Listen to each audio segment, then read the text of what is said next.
terpilih Republik Indonesia periode 2024-2029.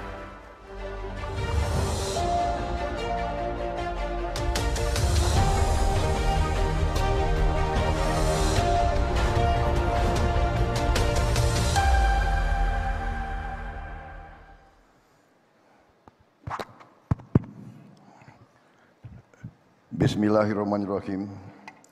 Assalamualaikum warahmatullahi wabarakatuh. Selamat sore, salam sejahtera bagi kita sekalian. Shalom, Om Swastiastu, Namo Buddhaya, salam kebajikan, Rahayu. Yang saya hormati dan yang saya banggakan, Ketua Penyelenggara BNI Investor Daily Summit 2024, Saudara Enggar Tiasto Lukita, Menteri Perdagangan Republik Indonesia tahun 2016 sampai 2019, yang saya hormati dan saya banggakan, Ketua Dewan Pertimbangan Presiden Republik Indonesia Jenderal TNI Purnawirawan Wiranto, Wakil Ketua Majelis Permusyawaratan Rakyat Bapak Edi Suparno, Wakil Ketua BPK Bapak Hendra Susanto, beserta anggota BPK, anggota 1 BPK Bapak Nyoman Adi yang saya hormati, Menteri BUMN Bapak Erick Thohir yang saya hormati. Sebetulnya lebih muda dari saya, jadi nggak usah bapak, Dimas atau apa. Menteri Hukum dan HAM Saudara Supratman Andi Aktas, Menteri ATR BPN Saudara Agus Harimurti Yudhoyono,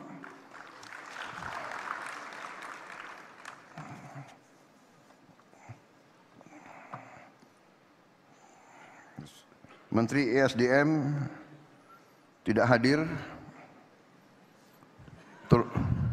tolong dicatat itu.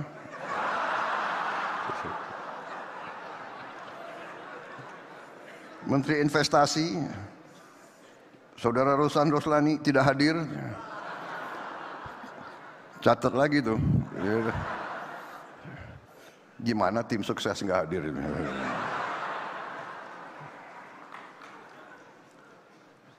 Para duta besar negara sahabat dan perwakilan negara-negara sahabat yang hadir, distinguished ambassadors and representatives of friendly nations, Saudara Dirut Bank Negara Indonesia, Saudara Royke Tumilar,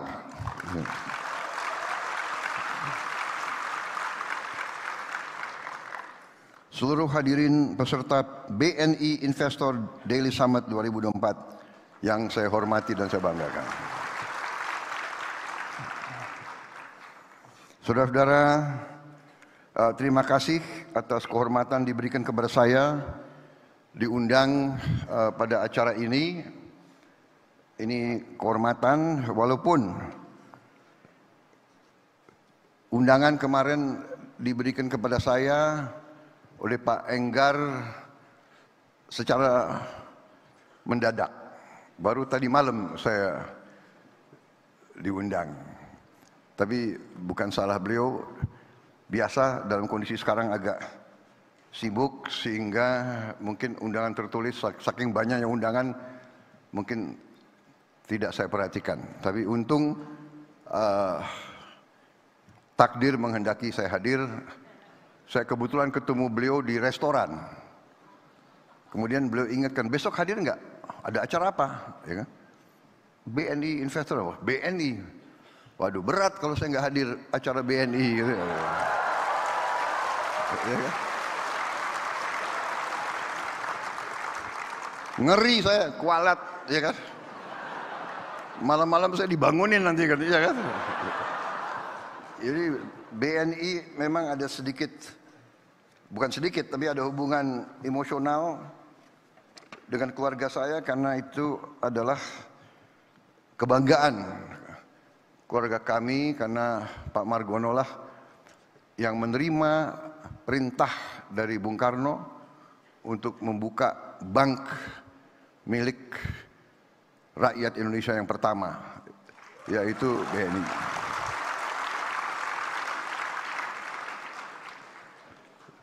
Jadi perintah Bung Karno, perintah Bung Hatta, Pak Margono lah yang mendirikan.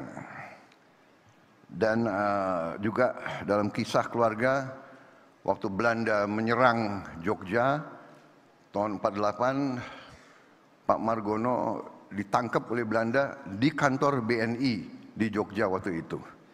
Jadi begitu beliau ngomong ada acara BNI, walaupun saya nggak ngerti apa acaranya, ya kan? Ya kan? Ya udah, hadir aja saya, ya kan? Dan sebagaimana saya bisa antisipasi,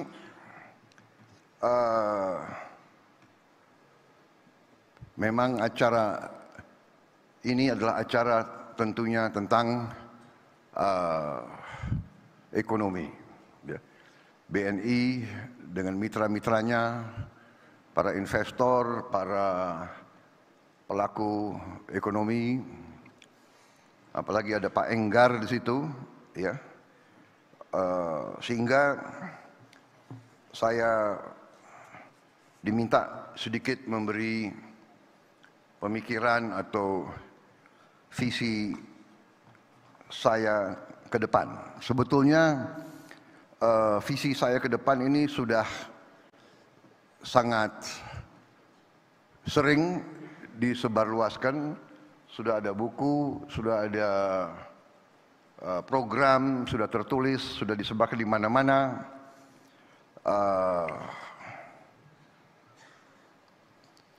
Dan saya kira saudara-saudara sudah banyak mengikuti, tapi kalau saudara-saudara ingin suatu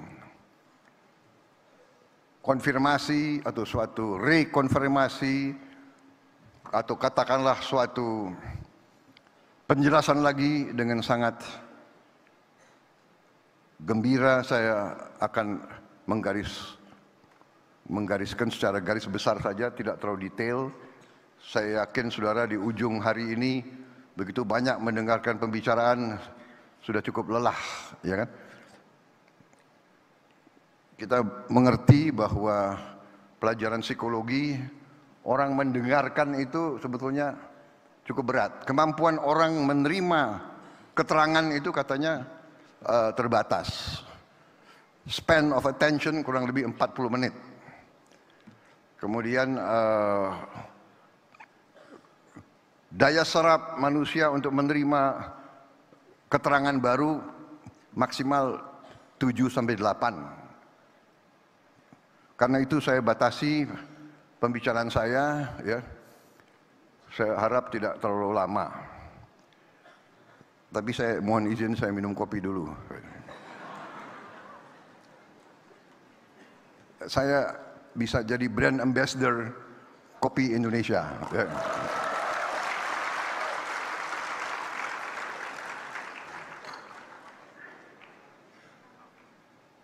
Saudara-saudara, saya kira apa yang terjadi sekarang ini saya rasakan, dan saya kira dirasakan oleh banyak pihak, adalah suatu transisi yang bisa dikatakan transisi sangat lancar, sangat mudah. Saya sebagai presiden terpilih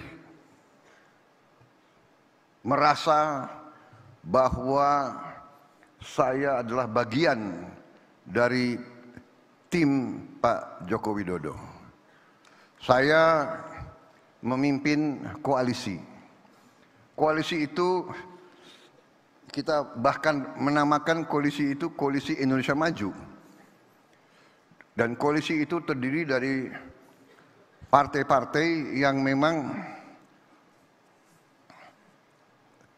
ikut serta dalam timnya Pak Jokowi. Walaupun saya gabung sama Pak Jokowi baru bagian kedua. Jadi kalau dalam sepak bola saya masuk lapangan itu baru babak kedua, second half. Jadi biasanya second half masuk di saat-saat kritis begitu. Ya. Saudara-saudara, dengan demikian, ya kan, saya tidak akan banyak ulangi bahwa saya pernah rival, tapi saya bergabung, ternyata nilai-nilai kita sama. Dan sekarang saya dalam transisi ini merasa sangat dibantu, sangat didukung oleh Pak Jokowi dan timnya. Bahkan dalam saya menyusun kabinet, kok saya melihat banyak juga ya menteri-menteri yang akan datang, ya banyak juga yang berada di kabinet yang sekarang begitu. Bukan apa-apa, tetapi saya lihat adalah begini. Pada ujungnya, setiap penerima mandat dari rakyat memikul tugas dan tanggung jawab yang tidak ringan.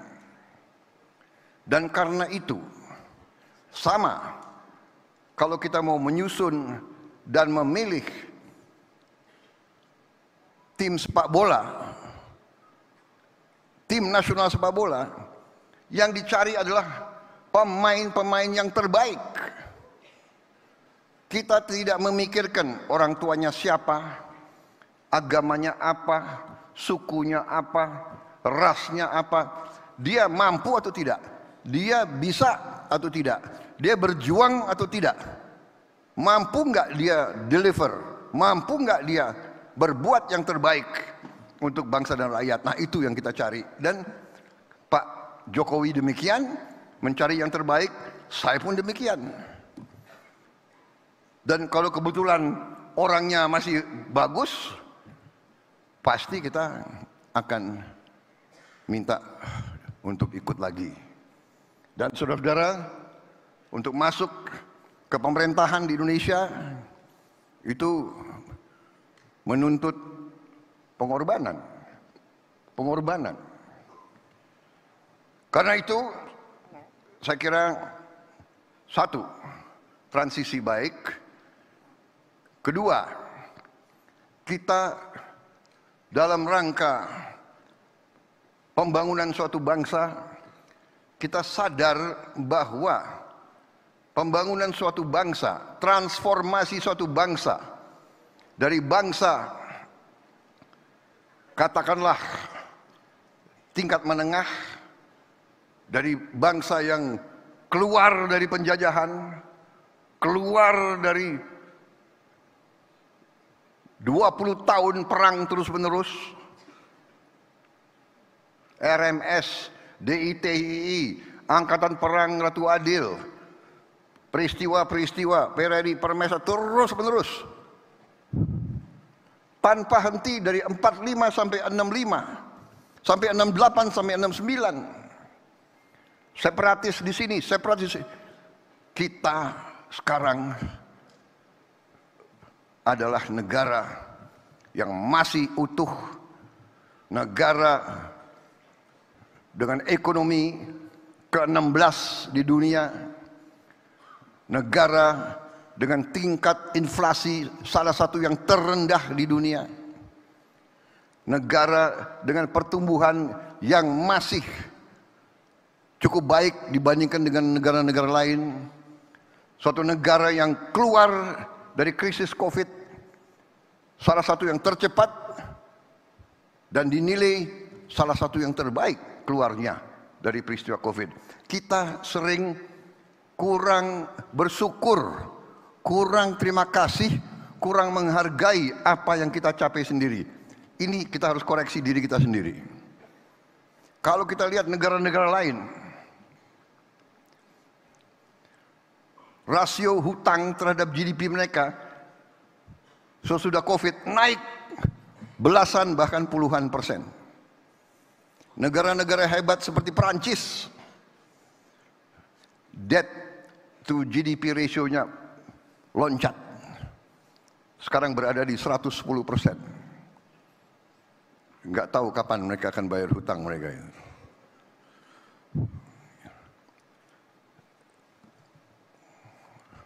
Saudara-saudara sekalian,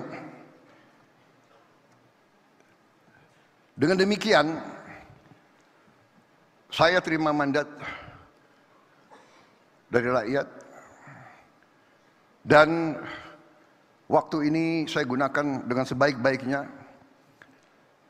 Saya kumpulkan pakar-pakar, saya kaji perkembangan, saya kaji situasi ekonomi kita bagaimanapun tidak bisa lepas dari kondisi geopolitik global. Kita sadar semua di sini betapa kita berada dalam suasana yang sangat penuh dengan kecemasan. Terjadi perang-perang besar dengan risiko yang sangat besar. Di Eropa, perang Ukraina, di Timur Tengah, perang di Gaza, meluas ke Lebanon, mungkin meluas lagi ke Iran.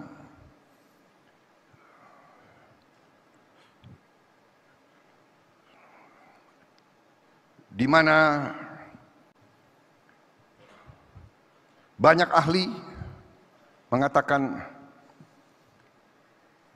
kita berada di saat-saat yang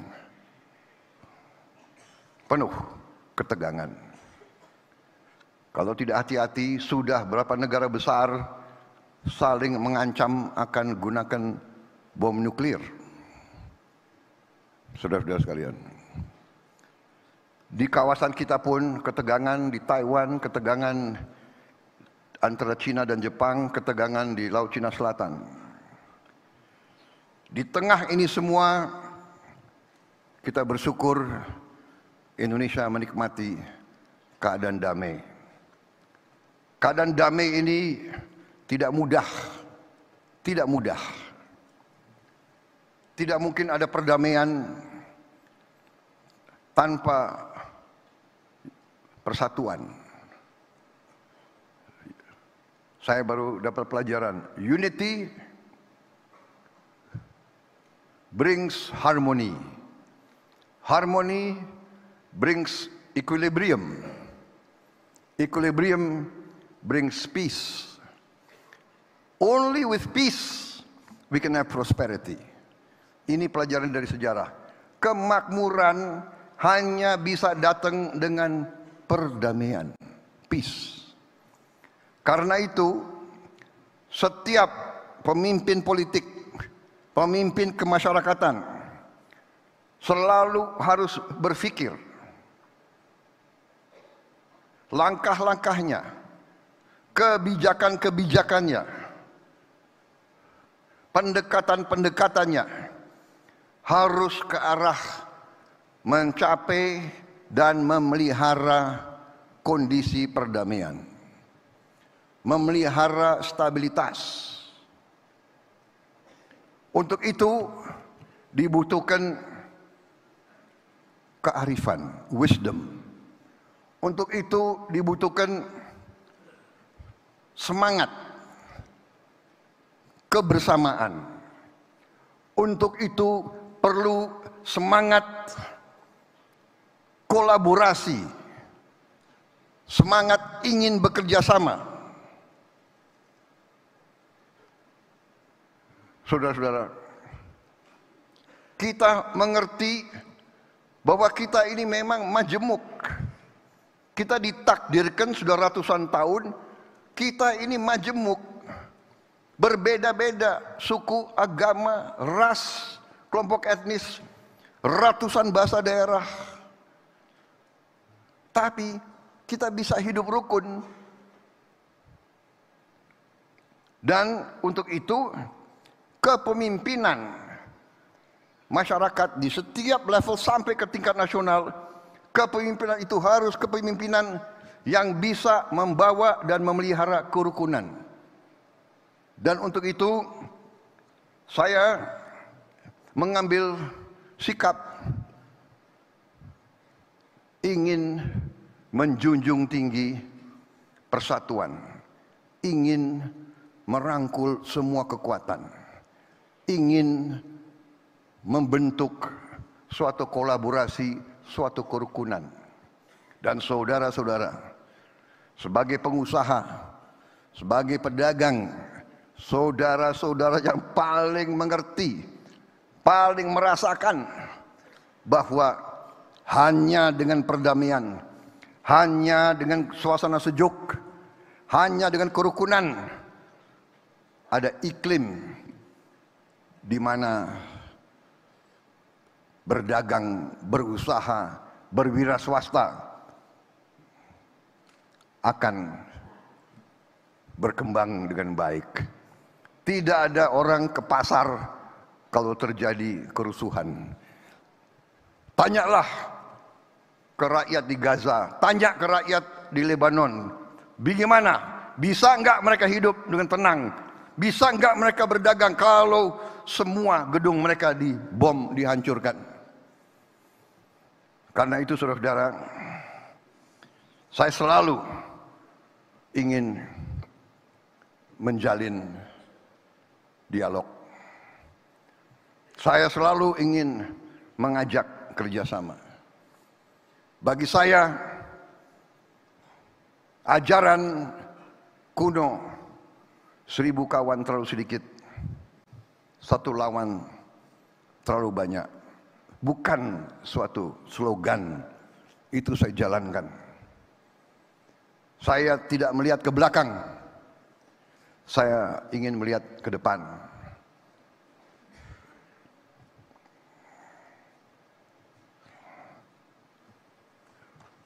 Bagi saya pertandingan adalah pertandingan. Persaingan adalah persaingan. Ibarat kita di Olimpiade bertanding judo, keras, banting, kunci. Begitu selesai, ada yang dinyatakan menang, yang kalah hormat, memberi tangan, bersahabat lagi. Saudara-saudara sekalian, ini jangan hanya di lapangan olahraga, saudara-saudara. Ini harus di lapangan sehari-hari. Ini harus menjadi budaya politik kita. Bersaing, berbeda, bertanding. Begitu selesai, bekerja sama untuk rakyat Indonesia.